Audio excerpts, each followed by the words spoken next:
All right, Dr. Michael Eades, welcome back to the Texas Titan podcast. I cannot tell you how excited I am because a lot has happened since our last conversation, and it's always so good to talk to you. I respect you. I admire your work. I admire your writing. And by the way, we always talk to a lot of entrepreneurs on the podcast. You're an entrepreneur. I mean, you're kind of a modern day Renaissance man. So it's always fun to have you on. So thanks for being here. I really appreciate it. Well, thanks for having me. Absolutely. Okay, so a lot to cover. I don't want to take up your entire day, although I probably could, but I think it's pretty apropos at this point to let's just talk about from your medical point of view with regard to COVID. We were talking about it offline, and what I would like is in audience, everybody listening, understand something. I keep this a political free zone. Dr. Eades and I, we have our opinions and our ideologies, but that we keep that on a shelf for this podcast. And one of the things that is really hard when you talk about the virus, when you talk about the vaccine, it gets really political really quick. And just so to the listener, understand neither one of us have an agenda here. But I have asked Dr. Eades to come on to discuss some of it because he is a well-respected, highly regarded physician.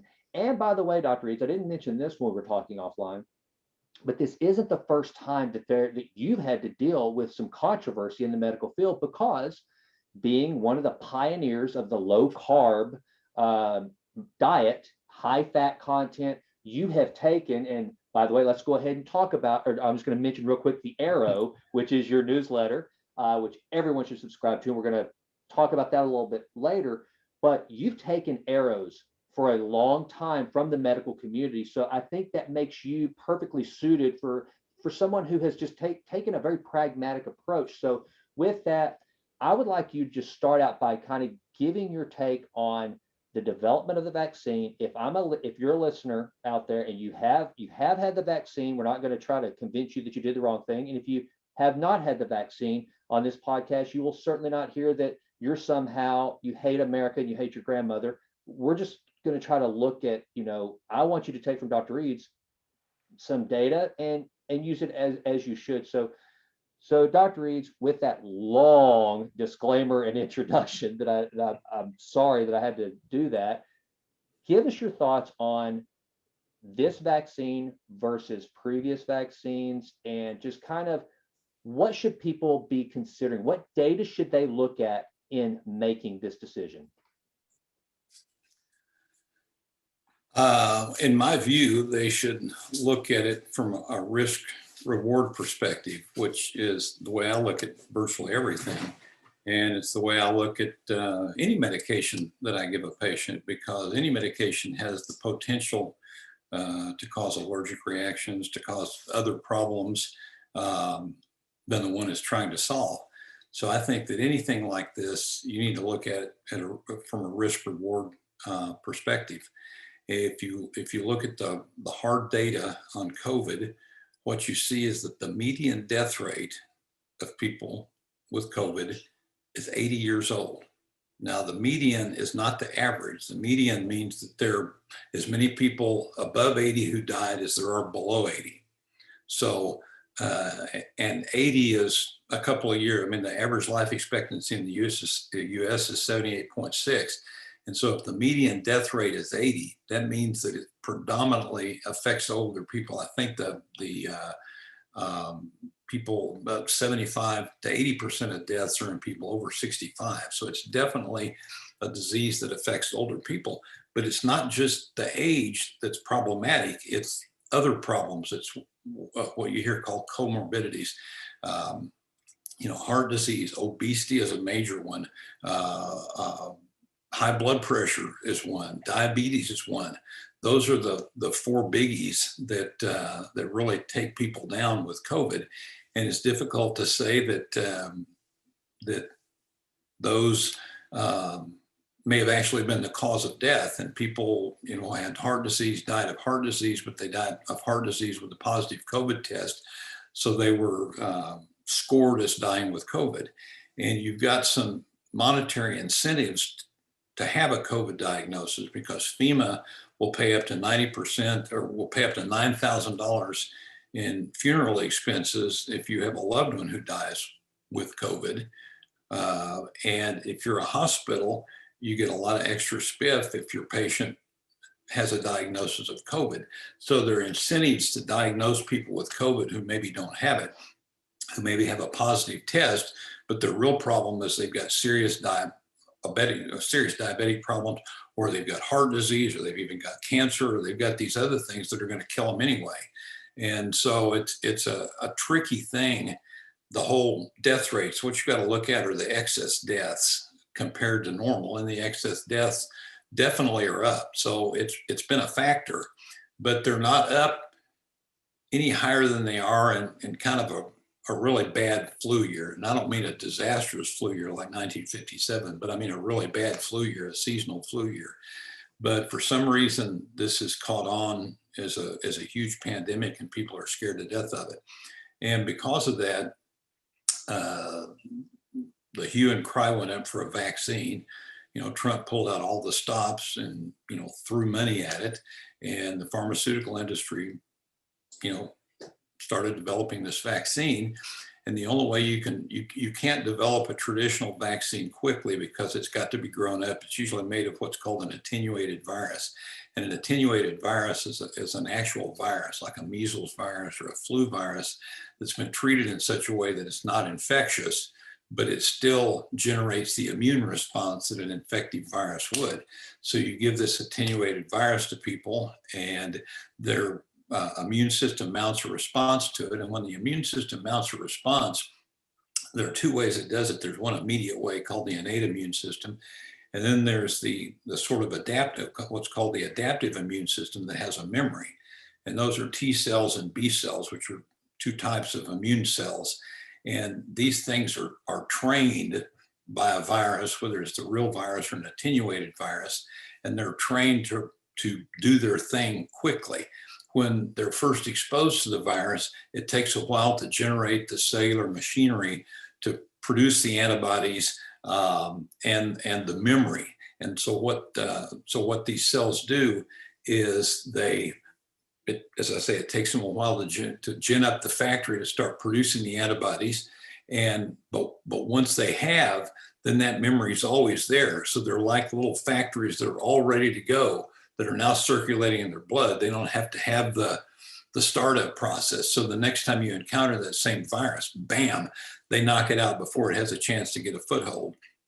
Whereas when you first get the virus and your immune system isn't primed for it, it's a race between the virus and your immune system. The virus usually wins in the short term, and you have whatever the symptoms are. If you got measles, you break out. If you got the flu, you get sick. But then your immune system ultimately jumps in and overwhelms it. But once it's learned, then those cells are with you forever. So when you encounter that same virus again, the virus doesn't have a chance to get a toehold, and the immune system just crushes it. And that's the way vaccines work. They present people with attenuated viruses, so they generate this immune response, and then it's there and wait. So if the real flu comes along, or the real measles virus comes along, your immune system wipes it out before it has a chance to get a toehold, and before you have any symptoms. With this new virus, because they needed something quick, and they've been working on these vaccines for a long time, these mRNA vaccines. And what mRNA stands for is messenger RNA, and it creates a little template of a protein.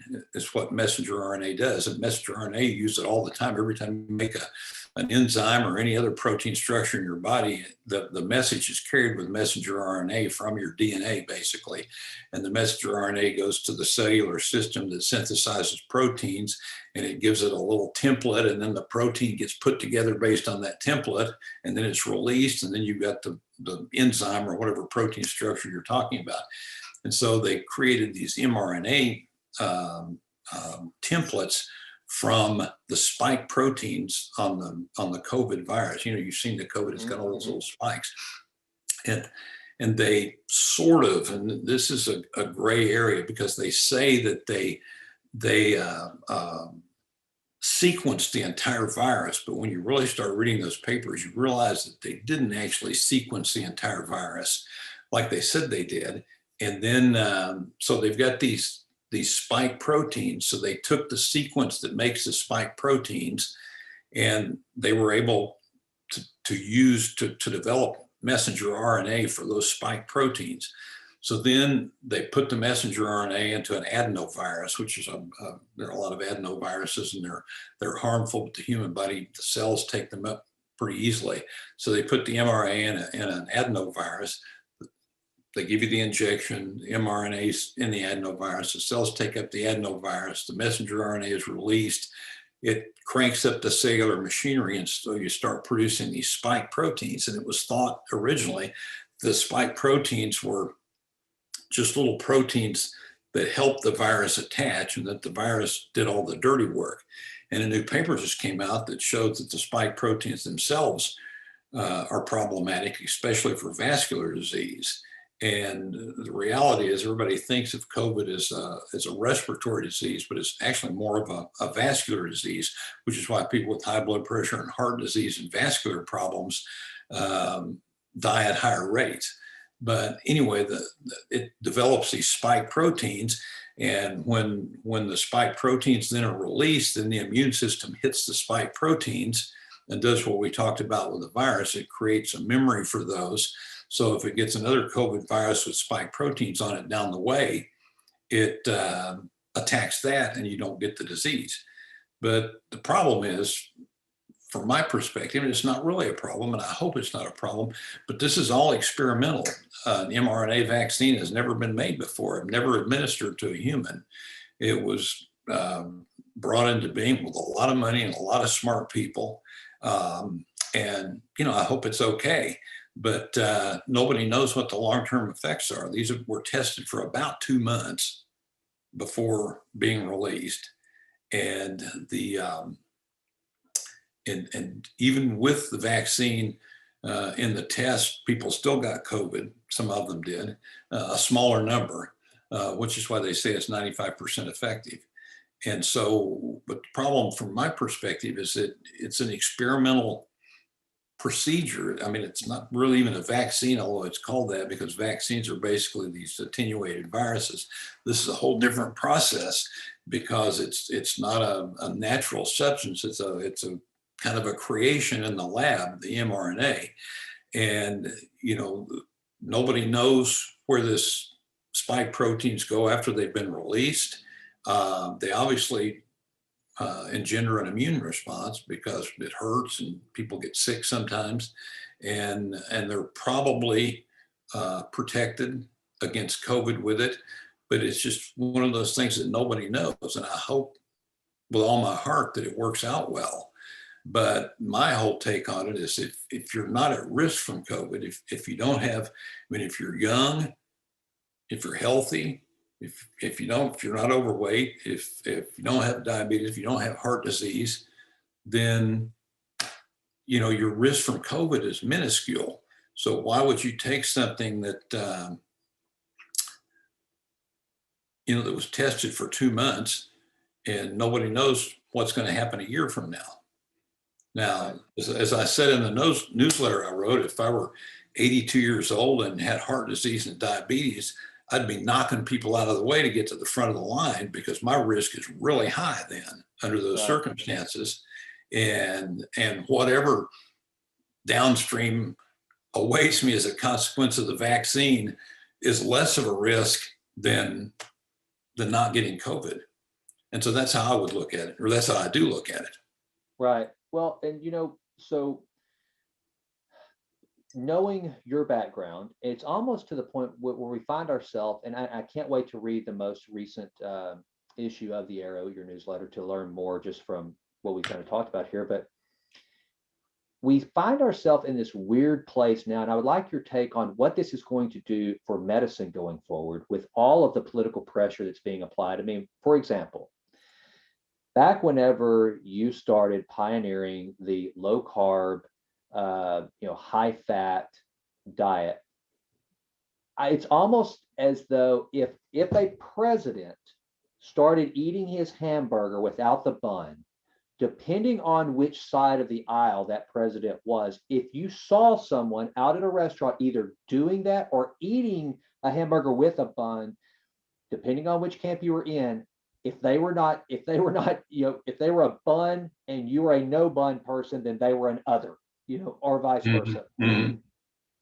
As a result, what I've just kind of stepped back and watched, and again, remaining politically agnostic on this, is it seems that there's a lot of pressure being brought to bear on, and it's not just in medicine, but the science, the community of science, medicine, and these things that really heretofore have remained politically agnostic, and to the point where it's almost like if you're a scientist, either, which, let's face it, medicine and science often overlap. I mean, then it's almost like you're out to prove yourself wrong, right? You have a hypothesis, and the only way that we really learn is by, okay, I'm going to go test my hypothesis and try every way in the world to prove myself wrong. And if I can't do that, well, then I guess my hypothesis stands correct.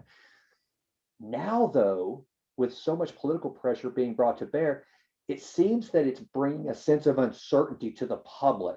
And again, what I'm about to say is from just an onlooker's view. I'm not making a political statement, but what I have noticed is that if you wear the mask, you're one person, and if you don't wear the mask, then you're one person. When in reality, going back to the issue of the arrow that I was talking about, both of you may be very bright people that otherwise would get along, play tennis, play golf, or whatever. But now all of a sudden, wait a minute, where's your mask? Or wait a minute, why are you wearing that mask?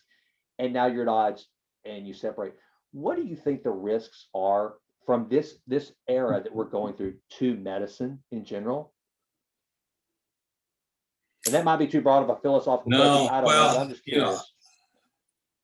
It's really been manifest in this whole COVID situation because it's been totally politicized. And I've got my own ideas about why that is, but this is a non-political show, so let's leave them alone. But it's definitely been politicized, and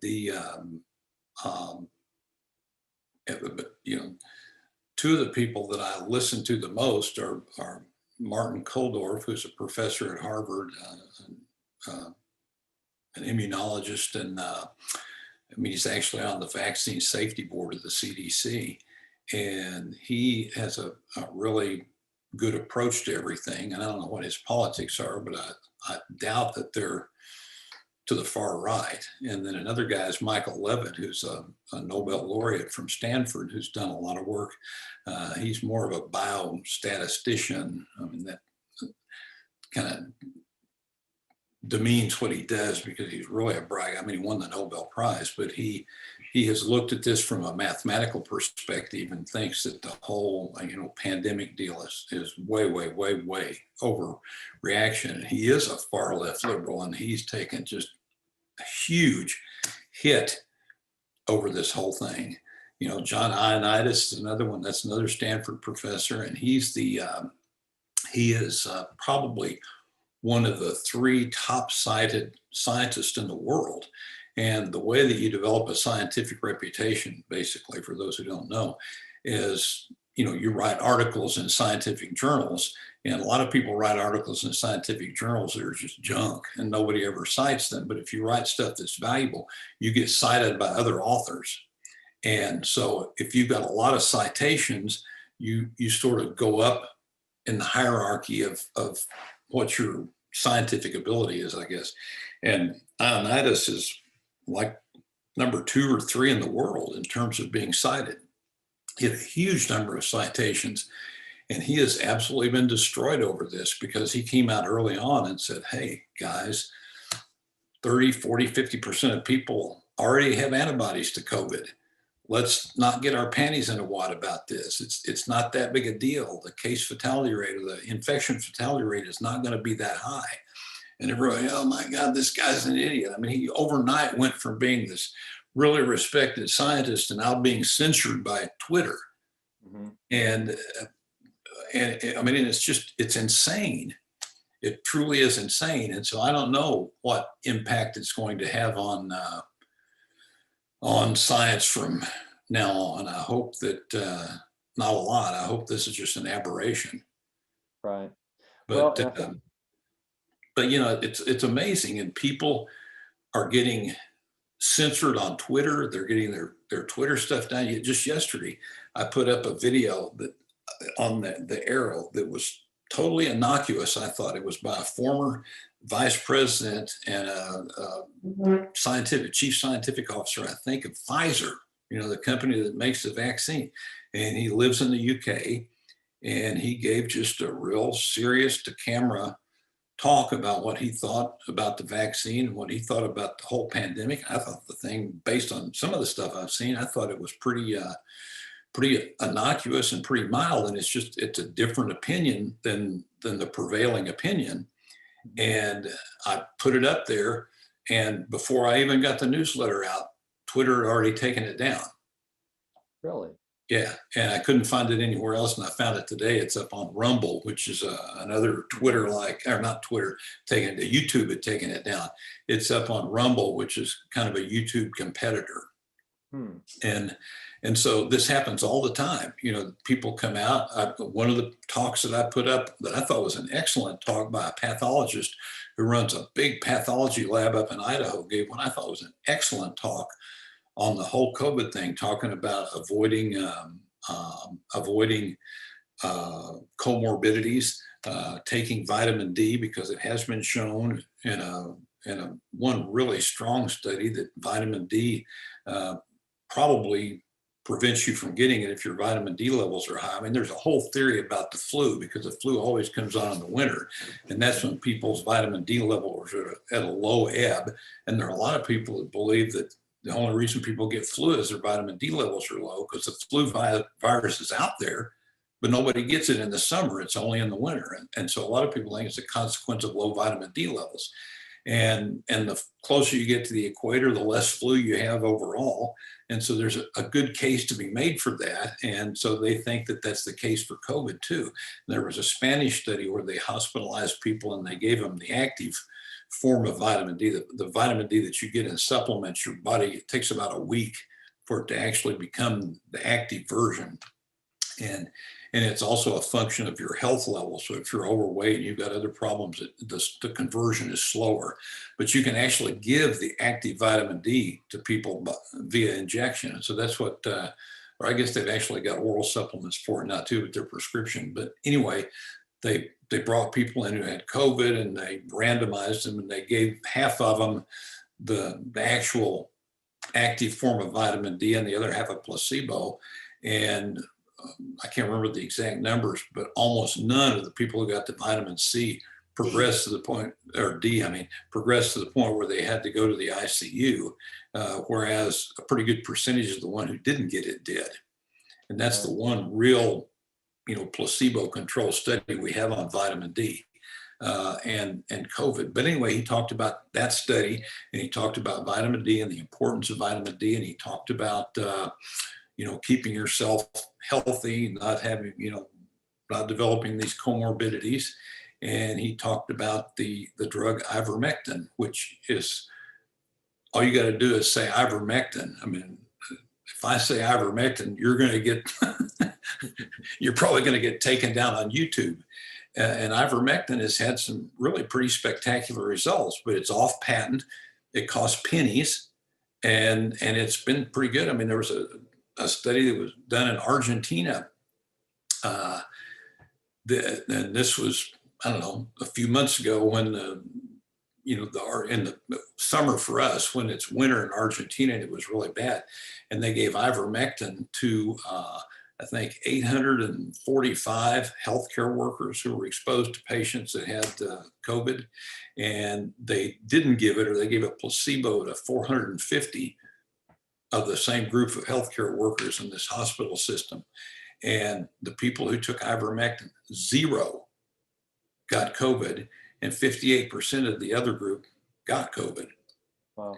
And that's probably the best study showing the effectiveness of it. But a lot of other studies show it to be effective. And a US doctor, presented that to the Senate, to the United States Senate panel. and presented it to them, and they always film those things, and YouTube took that down. I mean, a testimony in the Senate they took down. And remdesivir is the big drug that everybody's pushing right now, which has been shown to be almost absolutely worthless. And it costs $3,000 for a course of it. And ivermectin, I mean, it truly is pennies. And it's one of the most prescribed drugs in the world because it's antiparasitic. So all these tropical countries take ivermectin like crazy. And it's got, the guy that developed it got a Nobel Prize for it. It's got a safety profile that's second to none. I mean, nobody has side effects from ivermectin. And so why not give it to people? It's not going to hurt them. It's not going to cost them anything. And yet all you got to do is say the word ivermectin and you're banned. Which, and the thing that really concerns me the most in listening to you on this, Dr. Eades, is that, okay, so let's say that I'm someone who believes, because again, you got two camps, and somewhere in the middle, you have people that are just really trying to figure it out. And then you've got these two camps. One, they are as afraid or more afraid of getting the vaccine as they are of contracting COVID. And then you have the others that are they're so afraid of getting COVID that they will shoot anything in their body that they've been told. So it seems to me like when we stifle these conversations about, vitamins, food sources, and the minerals and the things that you can get through consumption of the right things. And again, it's almost, that's why I asked the question, because I would rather someone go, you know what, I'm eating a ton of spinach, I'm going to sit in the sun at least 15 minutes a day, and I'm getting the vaccine. I'm going to cover all my bases. I would tell that person, cool. And then to the person that's not going to get the vaccine, my advice would be, go find out every natural source of immune booster that you can possibly consume. I'm not just talking about vitamins. I'm talking about getting them from natural whole food resources, because you have guys like me that, I really want to talk about this too, as we move away from kind of the whole COVID and vaccine conversation to life extension. That's one of the things that, I'm 46 years old. I'm reaching that point where I feel like, when I was 25, I started, my testosterone started going down, right? I mean, that's just the science of it, but I want to keep it as high as I can. And so I'm constantly looking at those natural food sources and things that I can do to extend life. But a lot of people don't do that. And if we're not even allowed to talk about it, because everything is thrown into this category, oh, you're talking about things that are less expensive, have high results, but they're not the chosen remedies that we have deemed okay for consumption amongst the masses of Americans or the world, then it's almost like you can't even talk about, because that people, I had a conversation with someone just this past week, and I could tell I was on very thin ice, because it was all, they had already taken the posture, because I was talking about the benefits of vitamin D and whole foods. And I am not going to tell anybody whether I've been vaccinated or not on this podcast, because no one will ever be able to say, well, I was listening to the Texas Titan podcast, and Jason Wright, he got the vaccine and told me I should. I'm never listening again, or vice versa. I never told her. But you could tell automatically when I was talking about just taking care of myself, which wasn't just for COVID prevention, but was, like I said, it's for life extension. She took a defensive posture, like she was ready for me to start telling her that she was dumb for wearing a mask and she shouldn't get the vaccine. I could feel that tension. And to me, I think that's one of the things we're really risking here, is having this conversation about the benefits. I mean, you and I talked offline about how you don't take meds. I'm not taking any meds, and I'm very healthy. And I want to work at that. And I want other people to learn how to do those things. And it seems like we're going to stifle a lot of that good, rich conversation around nutrition and health and all that comes with it. Yeah, I agree. I mean, anything that's politicized stifles conversation, and this COVID thing has been politicized to the max. Well, let's talk about what kind of, I don't want to say your claim to fame, your discipline in medicine, which was the whole low carb, high fats, and I know you took a lot of knocks for that. And it's interesting because I remember whenever I was young and when Dr. Atkins came along, and then, as it wasn't until I became what I would consider myself nutritionally educated that I discovered Protein Power, yours and your wife's book. And I started really understanding the science as opposed to and this is not a knock on Atkins or anything like that, but as opposed to a fad diet that was getting a lot of pop culture attention. I wanted to really understand the science. And that's when I discovered you, Dr. Eades. It seems like now keto is not only less controversial than whenever you were trying to introduce it into the public psyche and the benefits of it, but you see now non-medical professionals. Thomas DeLauer is a guy that I follow on YouTube that's, puts out good content. He'll tell you right away he's not a physician, but he has literally created a cottage industry off being a promoter of high fat, a keto diet.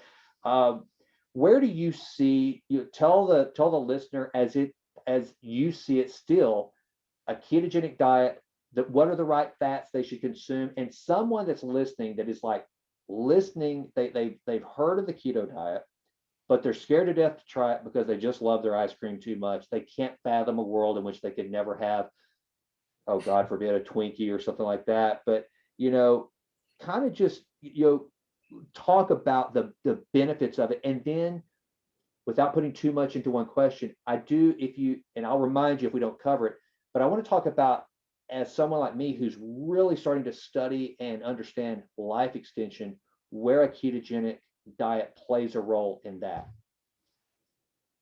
Wow. I know. Big question. I know. I tend to just the thoughts start coming, and I can't shut up and let you answer. So just take that anywhere you want to. Well,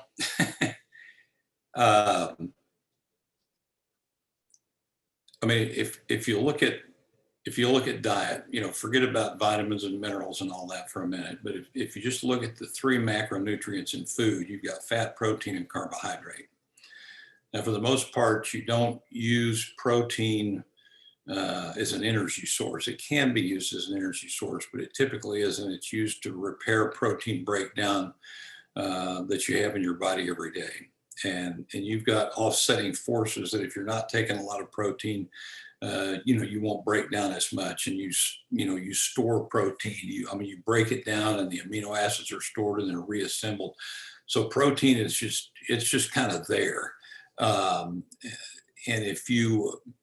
But the real two macronutrients that give you energy are fat or carbohydrates.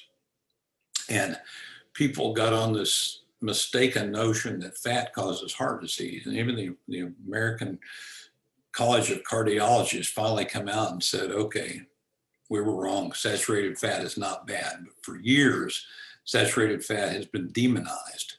And so people said, okay, and not just saturated fat. It depends on how sophisticated you are and you're demonizing. A lot of people just were anti-fat, period, of any kind.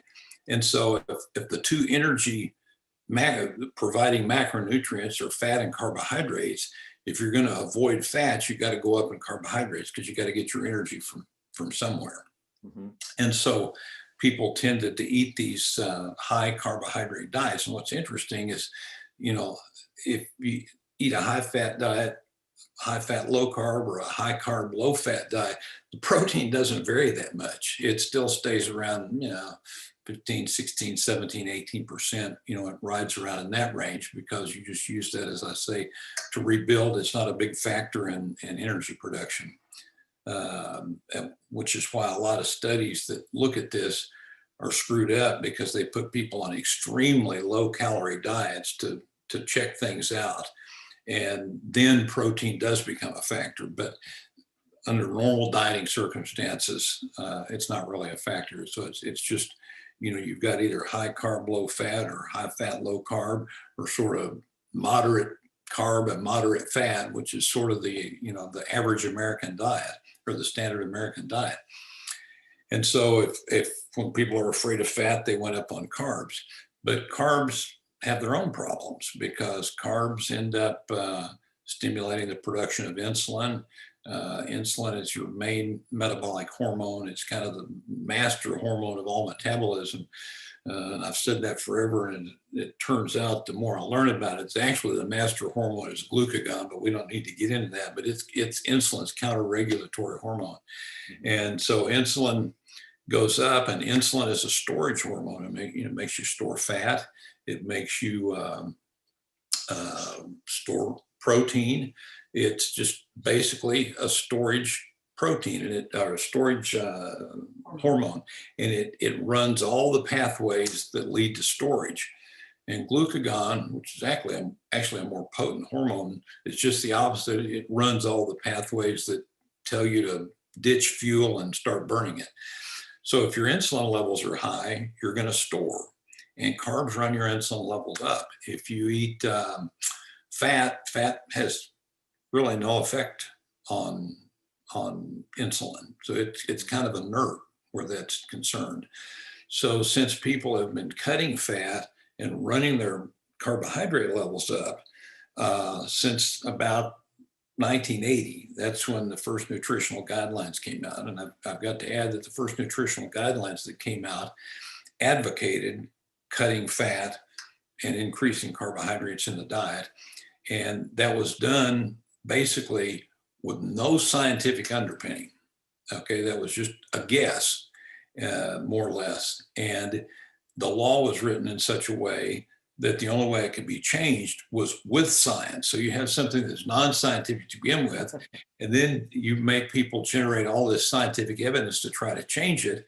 And it's difficult to do that because nutritional studies don't have anything to sell. You're not trying to develop the next Viagra, which Right. could be billions of dollars in revenue to your companies. You're willing to make the investment. What do you get if you end up telling people to eat less carb or eat more protein, eat more meat? Those industries aren't like the pharmaceutical industry. And so it's hard to get a lot of dollars for nutritional research, unlike pharmaceutical research. So anyway, it's difficult to overcome these guidelines, and these guidelines really came out in full force, driven by George McGovern, who was from, I can never remember if he was North Dakota or South Dakota, but it was a big wheat producing state. Mm-hmm. And so it helped his state because people ate more bread, they ate more pasta, they ate more carbs all the way around. And so we, the people in the United States, and by extension, the world, who always follows the US lead, we're all subjects in this vast experiment that a low-fat, high-carb diet was good for us based on zero science and based basically on a fear of fat. And so if you say, okay, we're all subjects of this big experiment, how's it turned out? Well, obesity is at record highs. If you follow the graph of obesity, looking at it from your perspective along a timeline, obesity stayed the same for decades since they first started measuring it at about the turn of the 19th century or the turn of the 20th century. They first started measuring it, obesity stayed level. And then in 1980, it started going up. And now it's a massive proportion. Now childhood obesity is greater than adult obesity was back in the 1950s. Yeah. Okay, so that's one of the results of this study. And the thing that went up even more than that is diabetes. I mean, obesity has kind of gone up like that. Diabetes has gone up like this. And so if you look at just those two things, obesity and diabetes, by those two measures, this experiment's been a miserable failure. Yeah. All right, so I want to ask you a question. I want to, because this is something I guarantee you that the listeners hear all the time. There's two things they hear, but I want you to start with this one. They hear inflammation, and they don't know what the hell that means. Because I didn't. I mean, I kept hearing, Tom Brady will not eat tomatoes because they promote inflammation. What's becoming inflamed, Tom? I don't understand. So I went and did some research. But then another big one that is of paramount importance is insulin resistance. What does that mean, and how do you develop insulin resistance, and what are the consequences of that? Okay, insulin resistance, all hormones act on receptors. I mean, everything in the body just about works on a signaling system that involves receptors. And, insulin speaks and the receptors listen.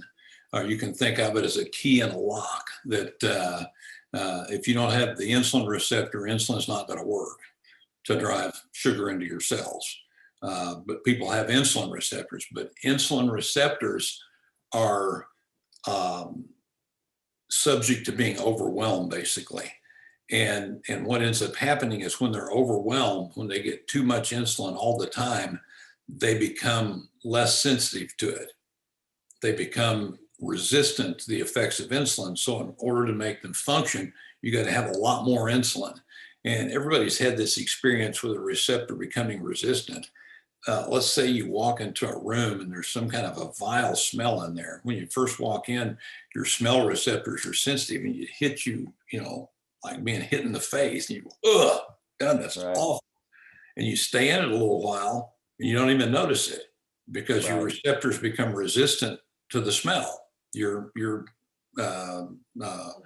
smell receptors. And so then you don't even really notice it. Maybe if you sniff really hard, you can still smell it a little bit, but nothing like when you first walked in. Right. Then if you walk outside the room and you spend 10 minutes out in the hall talking to somebody, well, that gives these receptors time to resensitize. Then you walk back in the room, it hits you in the face again. You stay in there for a while, the receptors become resistant, and then you don't smell it. And it's the same thing with insulin. If you're constantly flooding your body with a lot of insulin because you're constantly eating a lot of carbs, then the receptors on the cells become resistant to insulin. And since blood sugar is really dangerous if it gets too high, and your body really likes to keep blood sugar in a fairly narrow range, what ends up happening is the body starts putting out more and more insulin, because the pancreas makes insulin, and the pancreas is reading that, hey, the blood sugar is going up, we got to get it down. So it starts throwing out more and more insulin until it finally overcomes the resistance and gets the blood sugar down. But over time, you reach a point to where it takes a lot more insulin to run your blood sugar down than when you're not insulin resistant. And most adults, as they age, develop a little bit of insulin resistance. And a classic example of this that I always like to use, let's say you're on a car trip with your kids. Now, one of the things that insulin does is insulin makes the kidney retain sodium. So you retain fluid. And that's why people that are obese and insulin resistant generally have some level of edema. And that's why when they go on a low carb diet and immediately drop their insulin levels, they have this diuresis, okay? And they're peeing all the time. And because they get rid of the edema because their insulin level's going down. So kids have exquisite insulin sensitivity. I mean, if you could use a continuous glucose monitor, which is really an interesting thing to do, but if you could use a continuous glucose monitor on a kid, almost doesn't matter what they eat, their insulin or their glucose doesn't vary much because their insulin is so sensitive. And so you're out driving in a car and all the kids are whining for something to drink. And you go in and they get something to drink and you get something to drink. And 10 minutes down the road, they're screaming they have to pee. Mm-hmm. And you don't have to, because you're a little bit more insulin resistant. Your insulin is not as exquisitely controlled as theirs. It's as sensitive as theirs is. And so when they do that, they immediately get rid of that excess fluid and they have to go fast. And so a trick I actually use when I'm driving a lot in the car, which I really don't do any other time, is I'll go into a Starbucks or somewhere and I'll get a coffee and I'll grab a sweet roll or what are those things? Some kind of a pastry, and because that runs my insulin level up and I can ride a long time without having to go. But anyway, that's what insulin resistance is. It's the resistance of the receptors to insulin, and it creates a condition called hyperinsulinemia, where your insulin is high all the time. And if you check your blood glucose is normal, but instead of taking this much insulin to keep it there, it takes this much insulin to keep it there. And then since regulating glucose is insulin's primary job, it's going to do that first, because if your blood sugar goes crazy, you can die from it. So it's going to regulate that first. And then all the other things that it does are secondary. So it's making you store fat. It's making you retain fluid. It's doing all the other things that insulin does. Well, it's elevated to keep the blood sugar in the normal range. And so that's what insulin resistance is, and the consequent hyperinsulinemia. Okay, so I'm on a mission right now. I told you I've started back on I try to keep my carbs at a minimum, but I'm trying to get a hardcore keto diet going. I mean, it's because my goal for that is two things. One, I told you, is life extension. I am interested in that and creating ketones and what that will do for, my cognitive abilities and that sort of thing. But as a pure quantitative metric at this point, I want to lower my body fat. And I want you to tell me if this is a bad idea, good idea, or maybe like an economist, depends. On the one hand, I want your opinion. I want to reach single digit body fat. Right now, I hover around 16% at 46 years old, 6'2". This morning, I weighed 192.7, but I think a lot of that 192.7 was because of some dehydration. I think that my real normal, everything, the fluids, muscle mass, everything weight is somewhere around 195 at 16% body fat. So I'm thinking that if I can get to 9% body fat, I'll probably weigh somewhere between 185 and 190, and I think that'll be healthy. And the only way that I can, that I've determined I can get there is through a ketogenic diet, pretty strict, very, high fat, about 75 grams of fat per day, no carbs at all, with the exception of whatever I'm going to get from my leafy greens and that sort of thing. And I'm intermittent fasting as well. And when I say intermittent, I fast every day, pretty much 5 to 6 days a week. I've pushed it from 16 hours up to 18 hours a day, which is tough. And I want your opinion on this because I do a lot of cardio. Probably, I'll burn 1,000 calories, active calories, before the sun comes up, both with resistance training, but am definitely tilted towards the cardio. Given what I've told you that I'm doing for myself to try to extend life, lower that body fat, and maintain the ideal weight for myself, and to promote autophagy. My wrinkles come on with faster increase every year. My forehead gets bigger due to my hairline. So I'm thinking that if I can keep the cells as clean as possible, maybe I can, stave that off. Do I have a good plan? What would you suggest? Well, I think so. Nobody knows at this stage whether a ketogenic diet is going to lengthen life or not. I mean, that's never been studied in humans. And animals are different than humans. All animals are different. For example, primates and zoos, if you overfeed them, they just build muscle. They don't increase their body fat. Humans are just the opposite. You overfeed them and they increase their body fat and don't really increase their muscle mass. So you can't look at animal models and see what happens. You kind of got to just take a guess on and say, okay, if I'm healthier all around on a particular diet, it's probably going to make me live longer. I can't imagine that it would make me healthier in the short term and then kill me off quicker.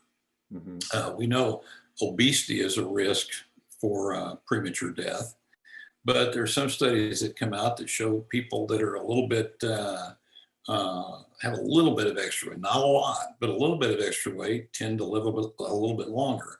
And that's probably because it provides them with some cushion against, disease. Nobody knows. It's just a guess. The centenarian study shows that the one thing that people that live a long time have is that they have low triglycerides and they have good insulin sensitivity and they have normal glucose levels. So that's one thing that you can work for, that that people who live to make it to 100 had. And you don't know if that's what caused them to get there, but that's a commonality that they have. So it's probably a pretty good thing to shoot for. And if you look at just our history, I mean, our evolutionary history, we've probably been around for, I don't know,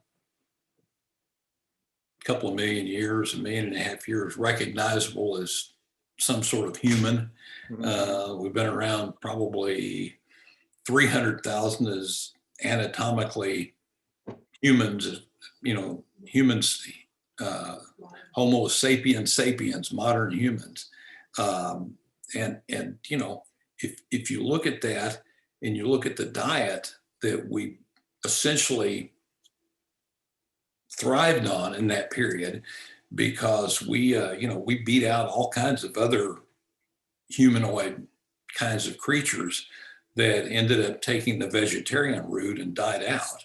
And the ones that ate meat going down through the ages developed bigger brains, and they developed smaller guts, because brains require a lot of energy, and that has to come from somewhere. So they gave up the gut energy, and they were able to do that because they ate meat, which is a much more concentrated source of nutrients than plants you find out in the wild, basically.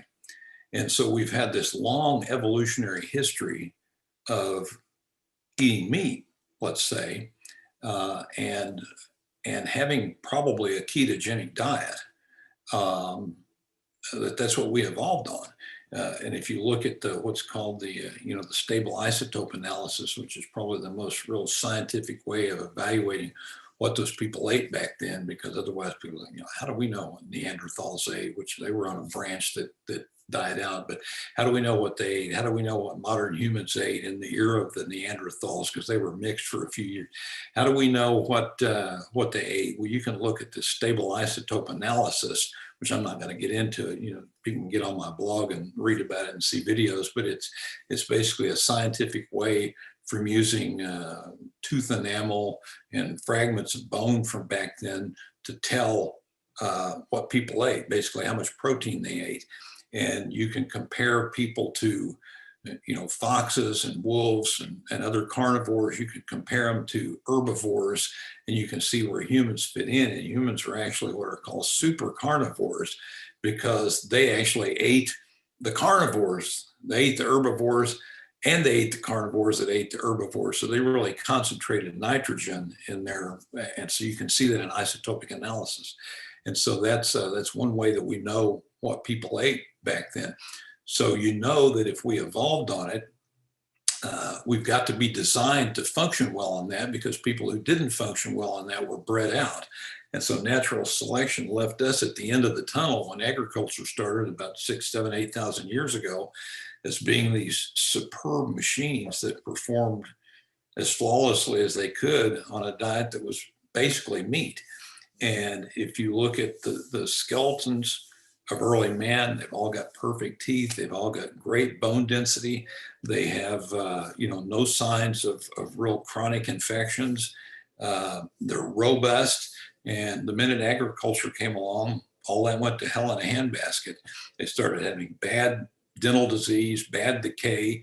They started having actually a lot more arthritis, because people were doing farming, which involved a lot of repetitive activity. So they had greater signs of arthritis. They had a lot more signs of infections and chronic infections. And some people thought, well, that's because they're in one place. And so, hunters roam all over the place with game, and so they're less likely to get sick than a whole bunch of humans living together, catching stuff from one another. And some really interesting studies have been done comparing societies that were hunters but lived in one spot, and they have the same thing. They don't have the infection. They don't have the signs of chronic infection that you see in the bones of agriculturalists. So clearly, that way of life is better for humans. And it makes sense, because people who didn't do well on that were bred out. Right. And then suddenly agriculture came along and everything went to crap. But it had advantages, because you could store food, which you can sort of do if you're a hunter and you make jerky and all that, but you could store food. You could have a few people do the harvest that feed many, so it freed people up to pursue intellectual pursuits. It was the foundation of modern cities and all that. So a lot of good came from the switch over to an agricultural mode of life. But unfortunately, health wasn't one of the good things, and we've suffered from that since. And so if you just look at it from strictly an evolutionary perspective, a ketogenic diet is a good thing. And I was looking yesterday in the my newsletter comes out every Thursday, so it went out yesterday. And just before it came out, the last thing I wrote in it was about a study that I just read on the ketogenic diet and uncoupling. And what uncoupling is the energy currency of life is this chemical called ATP.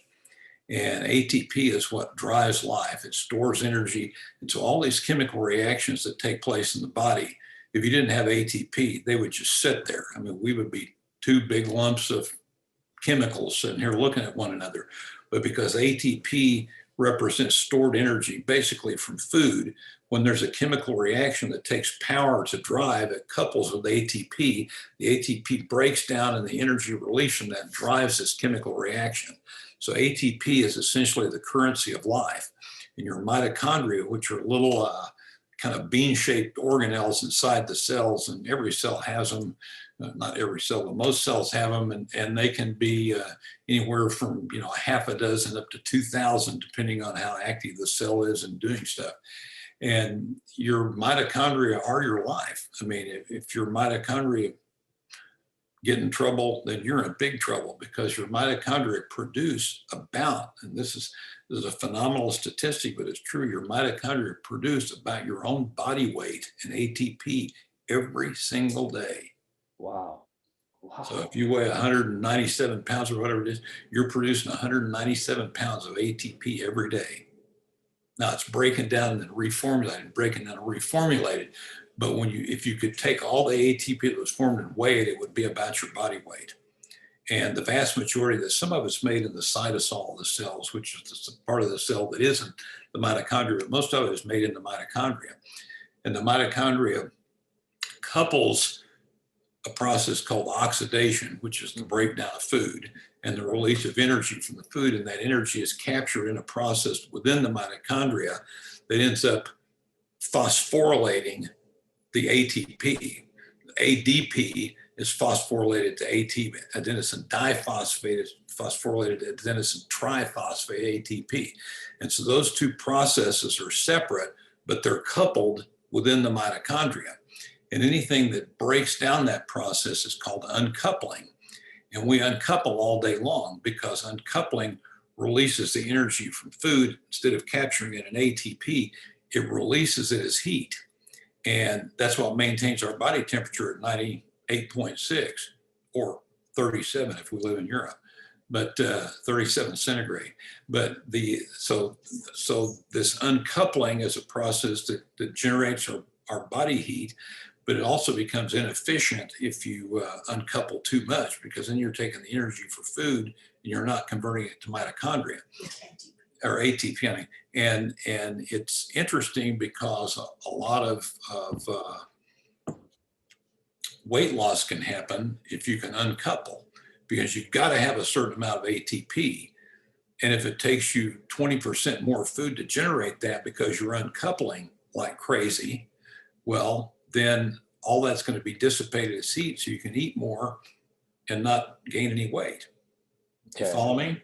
Yeah, absolutely. And anyway, this paper that I was looking at, it looked at cell cultures from mice cells. It looked at rats that were kept on a ketogenic diet, and looked on people who were long-term ketogenic diet followers, and compared the rats and the people to rats that were on regular rat chow, which is kind of high carb, low fat, and people on a standard American diet. And what it found out is that people on a ketogenic diet uncoupled 138% more than people who were not on a ketogenic diet.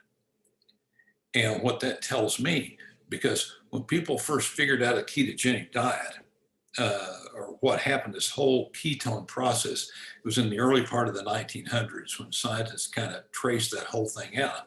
And when they did, I mean, we were in the midst of an agricultural society. Everybody ate bread, everybody ate, high carb foods, and they ate meat too. So they had their version of the standard American diet back then, but it was really grain based.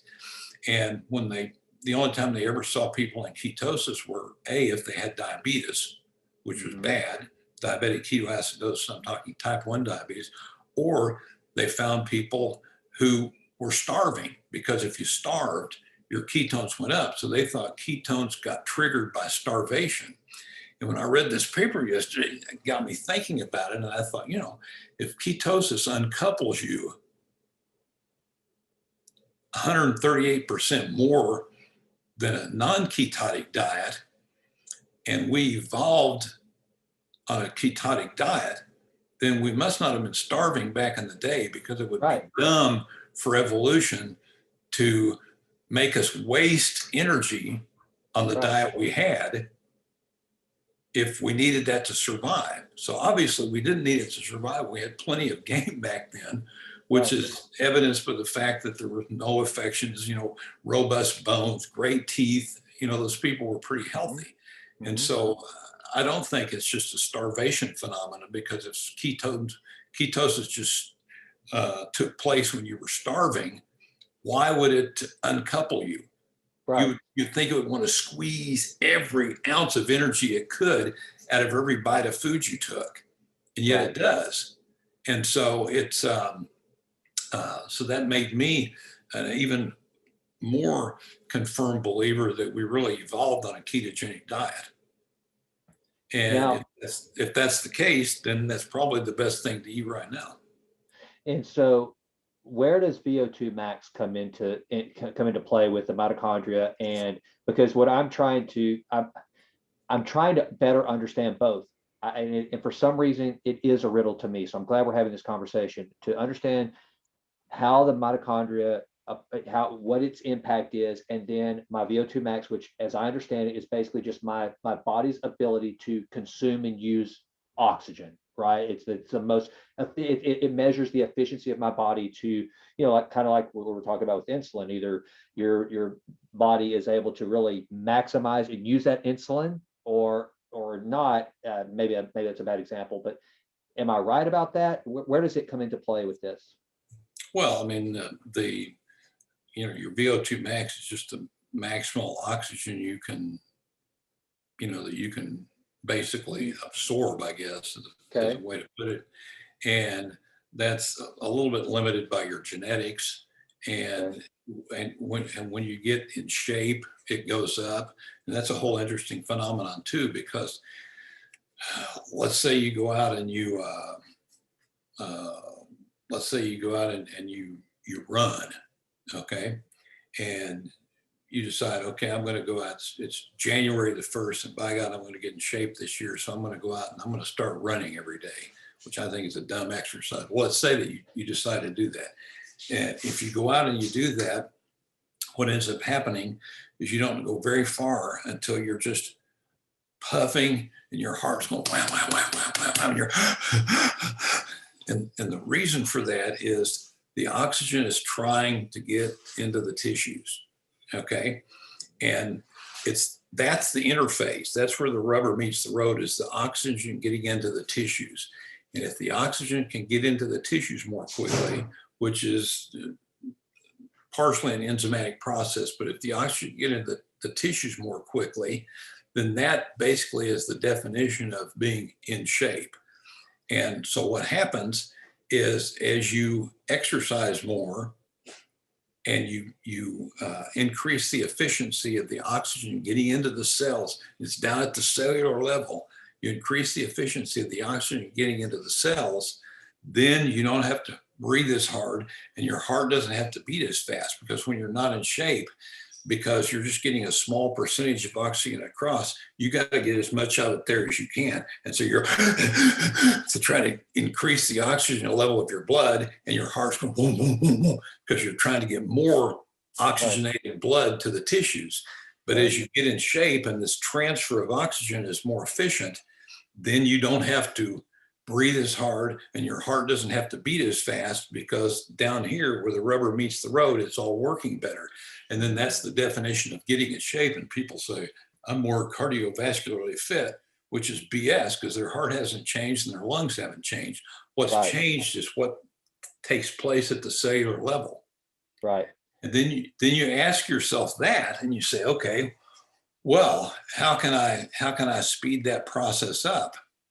And what you realize, because I took a deep dive on this a few years back, and thinking about it and pulling medical articles and doing research on it. And what ends up happening is the quickest way that you can do that is with resistance training. Hmm. And when you start looking at aerobics and jogging and the benefits that you derive from those things, the biggest part of the benefit that you derive from it is the increase in strength that you get from doing those things. And then you say, okay, well, if it's the increase in strength, what's the best way to build strength? Well, it ain't jogging. Right. It's to do resistance training. Yeah. And so that's why I think that you can improve everything the most if you do resistance training. Yeah. No, and I found that, like, so whenever, I think we talked about this last time, I just, probably when we talked last time, I just got my Peloton, and I mean, and I still am. I mean, I ride my Peloton every single day, but that was my primary form of, physical exercise. I wasn't doing really any resistance training. Yeah. And Dr. Eades, the difference between whenever I reincorporated a good resistance regimen in conjunction with the cardio, total game changer. Total game changer. And the way I look, the weight is about the same. I weighed a little. I was able to lose a lot of weight, but I had no muscle at that time. And I mean, I'm healthier. I've got to believe that my testosterone levels, I haven't had them measured in a while, but they've got to be higher, as a result of the resistance training. And it does. So I get that. That has been a total game changer for me. Yeah, well, it's it's a game changer for everybody. And you can, the nice thing about resistance training is that you don't have to kill yourself doing it. You don't have to spend hours and hours and hours like you do out, jogging to build up a little bit of muscle. You can do it in resistance training in, pretty short order. Well, and that's absolutely right. That's what, do you follow any of Pavel Tsatsouline? Have you ever read any of his stuff? He's the guy who basically introduced the West to the kettlebell, and a lot of his training is centered around that very thing. It does not take, and because what's it called? Greasing the groove is what he made famous, which is basically kind of like doing 5 reps as opposed to 20. Don't exhaust your, you don't have to work to failure. That's really not optimal if you're wanting to add strength. It's give your muscles time to rebuild. It doesn't take what, like you hear these guys go to failure, these guys grunting in the gym and stuff. You just don't have to do that. Now, that's something I just recently learned as well. So that makes a lot of sense. Well, and if you do it, in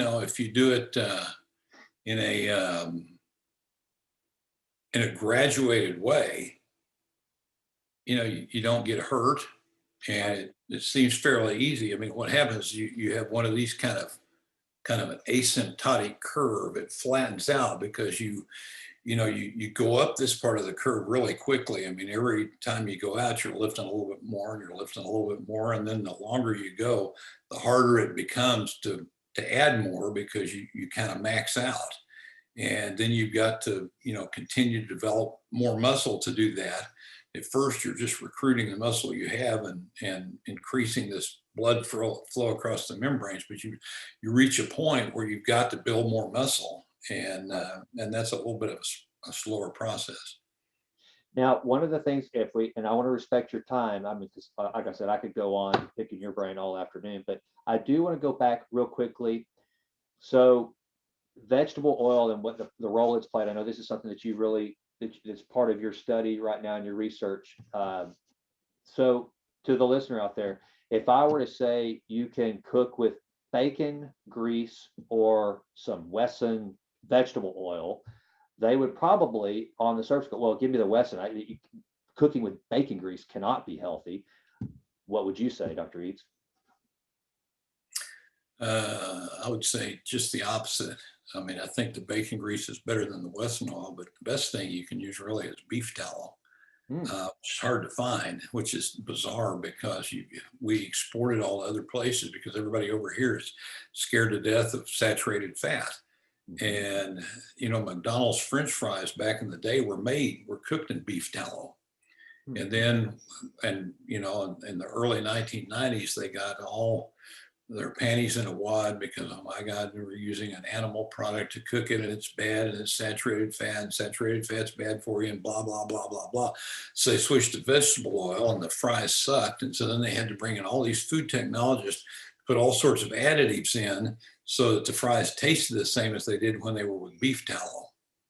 And so beef tallow is a wonderful thing to cook with. It's got stearic acid in it. And stearic acid is a saturated fat. It's an 18 carbon saturated fat, and it absolutely is great for you.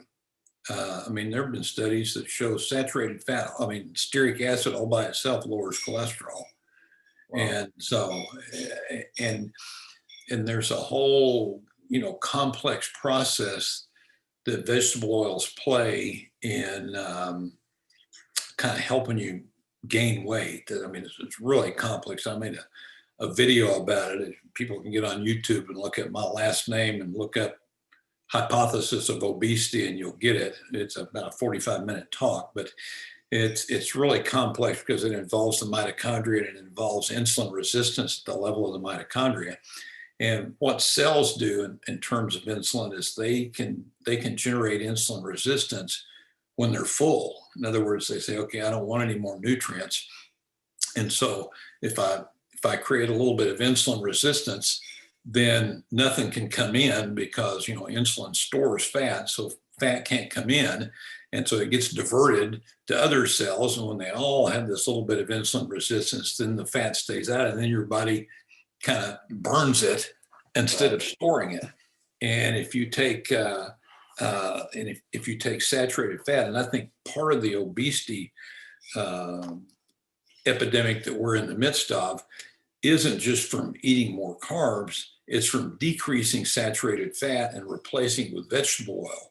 Because vegetable oil, through a complex process that I explained in this talk, vegetable oil actually gets rid of that insulin resistance so it lets the cells expand and store more fat than saturated fat, because saturated fat is what increases the insulin resistance, which makes sense because all these hundreds of thousands of years we spent evolving and we ate basically meat. That's what we got, was a lot of saturated fat. So that was a signal that we're full.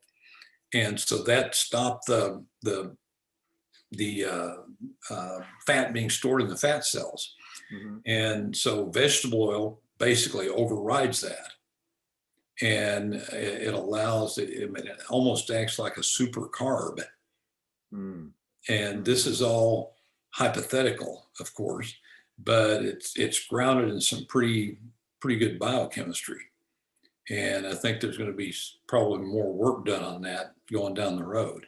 But if you look at the graph of obesity, and correlation is not causation, but when you see a correlation, it's worth looking at it and testing it. And if you look at the graph for obesity, and you look at what's happened in change of diet since 1980, we've increased our diet on average of about 250 calories a day.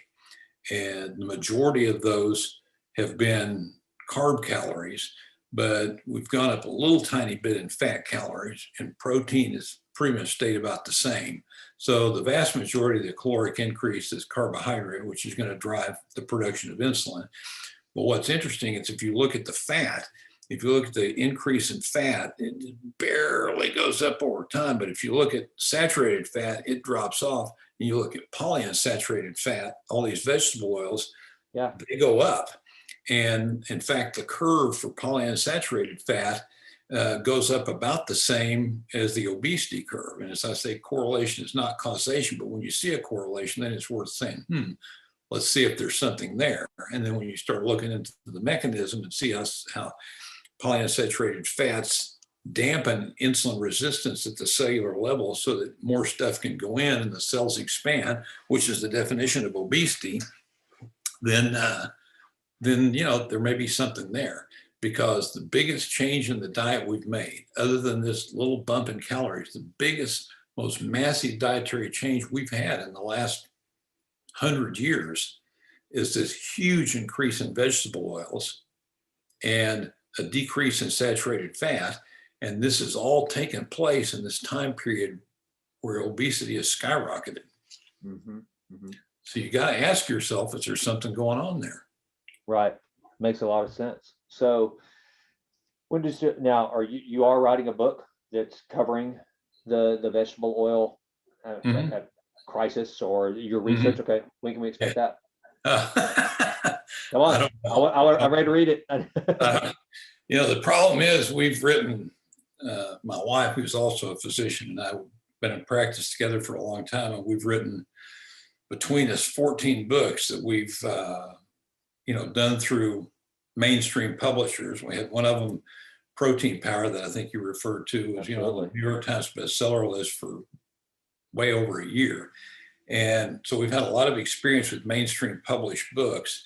And so this one we're doing on our own because there are a lot of problems with mainstream publishing. Absolutely. It's slow. It's used to be that's the only way you could do anything because they had all the distribution outlets. But now with Amazon, you can put your own book on Amazon. Yep. And we give enough talks and have this newsletter, and we write a lot of other stuff that we've got a platform to promote it ourselves. So we don't have the need of a mainstream publisher. But what a mainstream publisher does give you that we don't have by doing it ourselves is a deadline. Mm-hmm. And before on all the other 14 books, we've had deadlines. We've had to work to this deadline to get them out. And now we don't have a deadline, so we're not as driven to get it finished by any given date. Right. Well, but anyway, I don't know. I hope within the next year. Okay. Well, as a subscriber to the Arrow, and I want to talk about that now, I'm sure I will be alerted whenever it is available. And by the way, yes. Probably weeks before. Well, and the thing is, though, that's genius because you're right. I mean, build an audience. That's the whole, and that's a whole other topic, kind of an entrepreneurship. I just got off a Zoom call yesterday with a fellow entrepreneur trying to create content like with my podcast, my newsletter, and those sorts of things.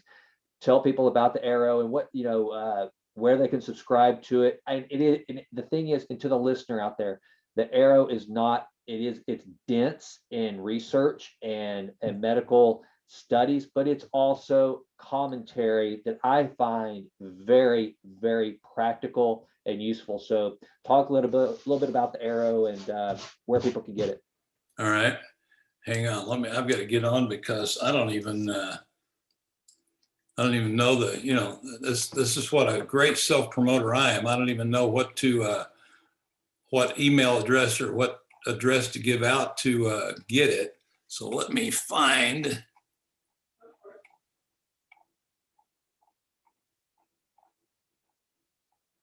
Golly. I guess I could just look on my computer. I'm not on my regular computer. I'm on my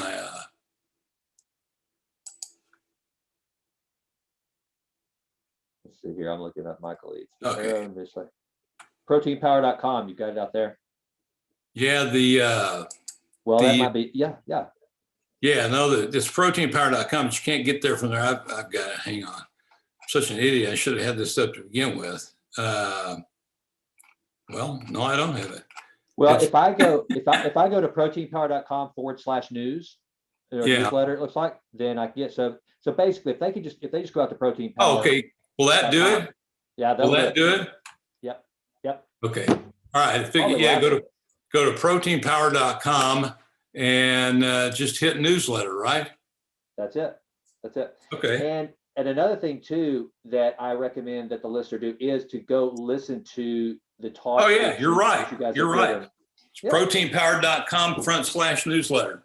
Sorry. Got it, man. Hey, I'm happy to be your publicist, Dr. Eades, even if it's for only 30. I'm no Ryan Holiday, but I'll do what I can. I want to see your work get out there, and it's the Arrow. Like I said, I mean, the one that I always mention about this whole politicization of COVID and the vaccine and all that, and just kind of the era we're in from a medical perspective, and just a fellow American's perspective. I think you give a very, very good, sound, whatever approach to it. So I highly recommend that the that the listeners actually go out and subscribe to the newsletter. A lot of good content. I appreciate it. Thank you very much. Well, thank you very much, Dr. Eades. I'm glad, even if it's only for a moment, to have you back in Texas. And please tell Ted I said hello. I haven't seen that guy in a while. How's he doing? He's flying back from Boston today. He's doing fine. Okay. Well, now what's going on with Suvi Supreme? I haven't asked about that. It's cranking along. Okay, good. Cranking along. If anybody out there listening needs a personal sous vide cooker, it is the absolute best on the market. It is phenomenal. And like I said, Dr. Eades is not only an incredibly world-renowned physician and pioneer in the low carb movement, but he's also an entrepreneur. Man, like I said, you're a Renaissance man. So a pioneer in the sous vide field. And you know what they say about pioneers? Those are the guys with the arrows in their back. That's the one thing. They're out there at the front. So, well, Dr. Eades, this has been so fun. I really appreciate you coming back on, and I'm going to hit you up again. I want to talk to you anytime you're willing. It's always fun to talk about an array of topics.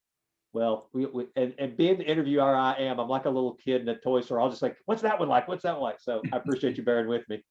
All right, I appreciate it. Thanks, Dr. Eades.